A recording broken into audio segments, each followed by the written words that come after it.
Bonsoir à tous, bonsoir et bienvenue à Mardi Méditation, un moment autour de la parole. Toujours content d'être avec vous pour partager ce que le Seigneur m'a donné pour vous. J'espère que vous allez bien, que vous tenez bon dans la foi, que vous grandissez avec le Seigneur. Avant de commencer, je vous demande deux choses. Comme d'habitude, la première, si vous n'êtes pas abonné, abonnez-vous de façon à pouvoir recevoir toutes les vidéos, toutes les notifications lorsque nous allons mettre quelque chose sur la chaîne YouTube. Et la deuxième chose, si vous avez été béni, partagez la vidéo pour que quelqu'un d'autre soit béni. Il faut que ça soit un réflexe puisque nous sommes maintenant dans l'ère numérique. Si vous avez été béni, partagez. Ce soir, le titre, c'est « Ils sont tous comptés ». Et notre texte se trouve dans Luc, chapitre 12, à partir du verset 4 jusqu'au verset 7. Luc 12, 4 à 7. Je lis.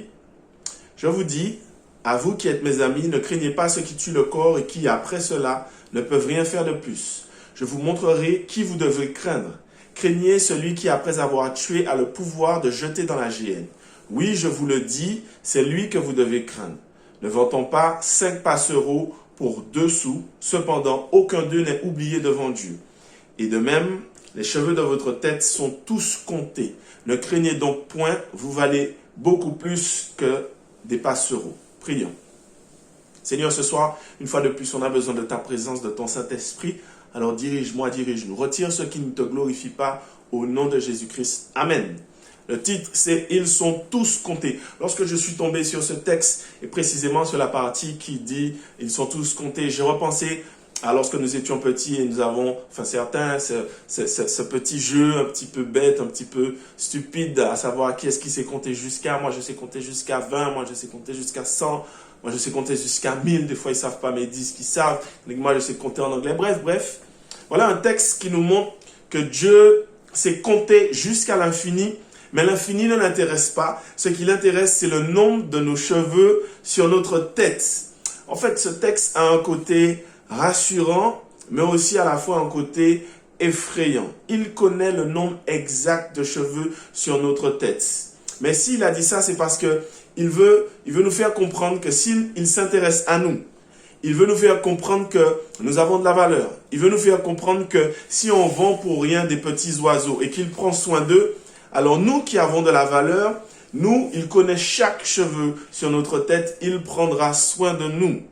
Et les versets 7 qui sont aussi effrayants, juste avant, il nous dit, et si vous devez avoir peur de quelque chose, si vous devez craindre quelque chose, si vous devez respecter quelque chose, ce n'est pas les pharisiens, ce ne sont pas les sadducéens, ce n'est pas le diable, ce ne sont pas les attaques, ce ne sont pas les épreuves, mais c'est moi que vous devez respecter. Parce que moi, je suis capable qu'une fois que vous êtes mort, je suis capable de vous envoyer soit en enfer, soit au paradis. Je t'ai dit, le texte a un côté effrayant et rassurant. Donc Jésus leur dit, c'est moi qu'il faut, mais soyez cool, ça va, parce que je prends soin des petits oiseaux qui n'ont pas d'importance, mais vous qui avez de l'importance, je prends soin de vous à tel point que je connais le nombre exact de cheveux sur votre tête. Alors puisqu'on parle de cheveux, j'ai fait quelques petites recherches et les chiffres sont impressionnants. Les cheveux poussent en moyenne d'1 centimètre par mois et on compte entre 80 et 150 000 cheveux sur notre tête. C'est-à-dire que pour certains, c'est 95 000, d'autres c'est 132 327, d'autres c'est 98 722, enfin bref. Mais Dieu connaît le nombre exact de cheveux. Et j'ai lu aussi que chaque jour, on perd entre 50 et 100 cheveux. C'est un petit peu bizarre, c'est un petit peu impressionnant. Mais enfin bref, à la minute près, à la seconde près, il connaît le nombre exact de cheveux sur notre tête. Et ce pour les 7 milliards, plus de 7 milliards d'hommes sur Terre. Il sait compter à l'infini. Et ce qui l'intéresse, c'est de compter le nombre de cheveux sur notre tête. Il prend n'importe quel homme au hasard et lui dit, lui, c'est c'est tel chiffre, tel chiffre, tel chiffre. Il sait le nombre exact. Mais la réflexion, ma méditation avec le Saint-Esprit ne s'est pas arrêtée aux cheveux. Et là aussi, ce que je vais te dire, c'est rassurant, mais à la fois effrayant. Le Saint-Esprit m'a parlé de 3 choses qui sont comptées. Alors, c'est pas exhaustif, il n'y a pas tout, mais pendant que je méditais, il y a 3 choses. Le Saint-Esprit m'a dit, tous mes cheveux sont comptés, mais il m'a dit aussi, toutes mes occasions de faire le bien sont comptées aussi. Waouh! Toutes mes occasions de faire le bien sont comptées. Il ne connaît pas seulement le chiffre que j'ai, le nombre de cheveux que j'ai sur la tête, mais il connaît aussi le nombre de fois où j'ai l'occasion de faire le bien, mais que je fais le mal, ou que j'évite de faire le bien, ou que je fais comme si ça n'a jamais existé. Dans une vie, dans une année, on va dire, sur les 365 jours, disons qu'on a de quoi faire une fois par jour une bonne action, si on peut dire ça comme ça. Eh bien, lui, il compte le nombre de fois où je n'ai pas fait ce qu'il fallait. Et lorsque je vais fermer les yeux, j'espère le plus loin possible, allez, on va dire dans les années 80, enfin quand j'aurai 90 et quelques. Imagine, tu arrives au ciel et Dieu va me dire, tu avais des milliers d'occasions de faire le bien, mais tu n'as fait que ça. Et il me donne un chiffre ridicule. Je te dis, c'est effrayant, mais à la fois quand même rassurant. Et le Saint-Esprit m'a dit autre chose. Il m'a dit, je compte non seulement le nombre d'occasions de faire le bien, et celui-là il fait mal, je compte aussi toutes les opportunités de prêcher l'évangile. Toutes tes opportunités de prêcher l'évangile sont comptées. Aïe, celui-là, il fait mal. Parce que combien de fois on est là, on discute avec quelqu'un, ou bien avec un collègue, ou bien quelqu'un de la famille, et le Saint-Esprit nous dit, vas-y, parle, dis quelque chose, ouvre la bouche. Et nous, on est là avec le Seigneur, on est dans une lutte, on dit, envoie un signe, Seigneur. Si tu me donnes un signe, ok, je vais parler de Jésus, etc. Et finalement, la personne part. Et finalement, on dit, bon, Seigneur, tu as vu, c'est pas ma faute, il est parti, etc. Mon œil. Ben, le Saint-Esprit a dit, il compte aussi toutes les opportunités que j'ai de parler de l'évangile. Seigneur, pardonne-moi, pardonne-nous toutes les fois où j'avais l'occasion, j'avais l'opportunité sur la route, à un stop, de parler de Jésus, de parler de l'évangile, et je ne l'ai pas fait. Aie pitié de nous, Seigneur. Toutes les fois où je dois prêcher l'évangile, c'est compté.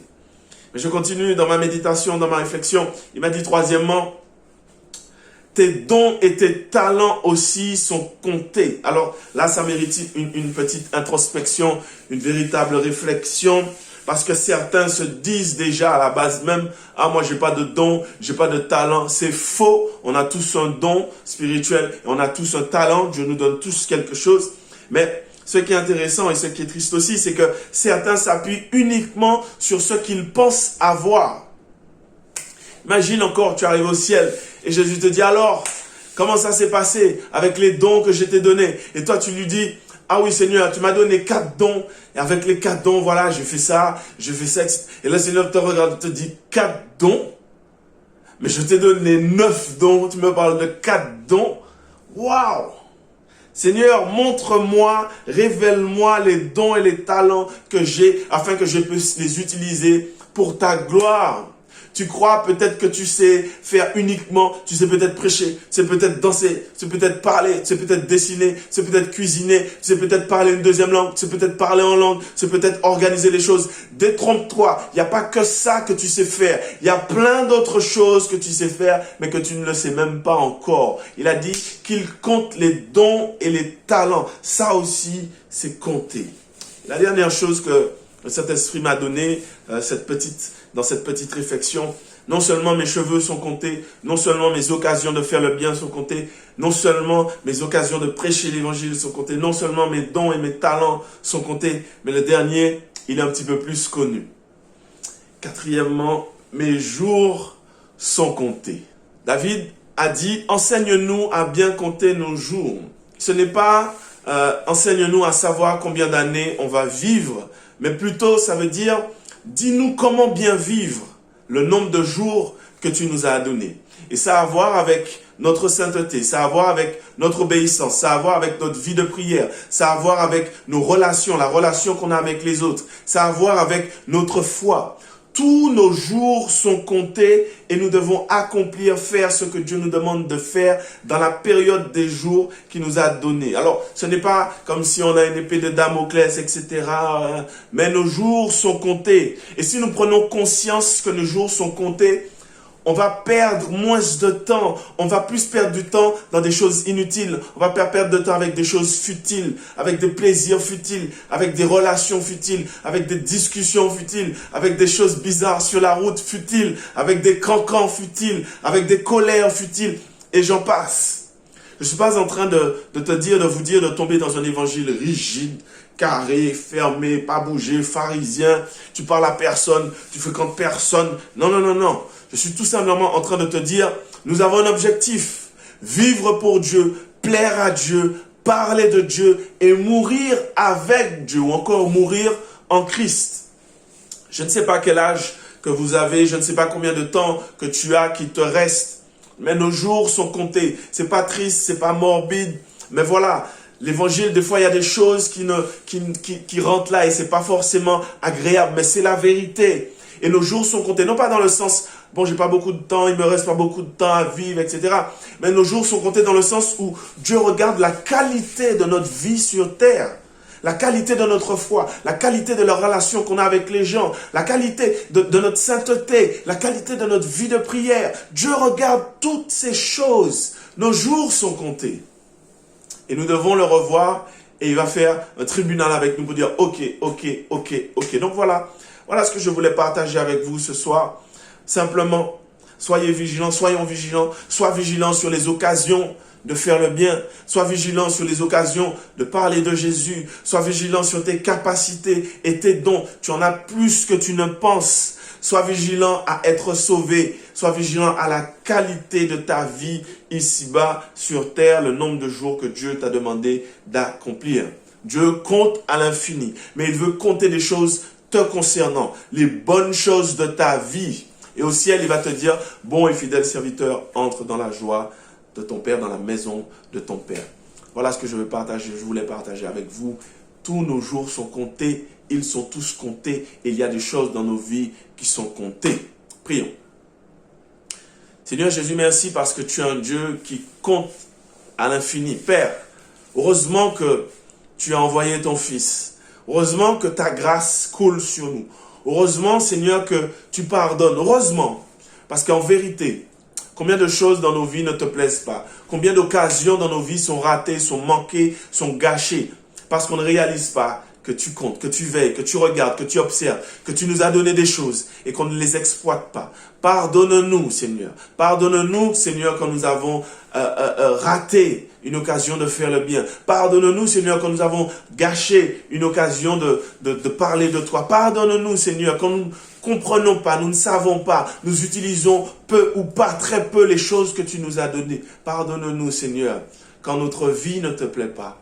Ce soir, nous voulons apprendre à compter avec toi. Nous voulons non pas, Seigneur, regarder, compter exactement, mais te donner une vie de qualité, une vie de sainteté. Tu dis, sans la foi, il est impossible de te plaire. Alors, Seigneur, voilà notre foi ce soir. Voilà aussi notre sanctification devant toi. Nous voulons faire les choses bien, afin que tu puisses compter les bonnes choses dans nos vies. Sois béni, Père, et sois exalté. Je te remercie encore pour ce soir. Je te remercie parce que tu comptes à l'infini. C'est dans le nom de Jésus que je t'ai prié. Amen. Que le Seigneur te bénisse, que le Seigneur te fasse grâce. Si tu n'as pas encore fait la paix avec le Seigneur, si tu n'es pas encore un enfant de Dieu, parce que oui, on devient un enfant de Dieu. Juste après, il y a une vidéo, il y a une petite prière de repentance. Fais cette prière et tu deviendras un enfant de Dieu si tu l'as fait sincèrement. Et dès lors, rapproche-toi d'une église qui parle, qui prêche, qui vit la parole de Dieu. Et si tu n'en as pas, viens chez nous, on va se faire une joie de t'accueillir. Soyez bénis, je vous aime et je vous dis à très bientôt. Allez, bye.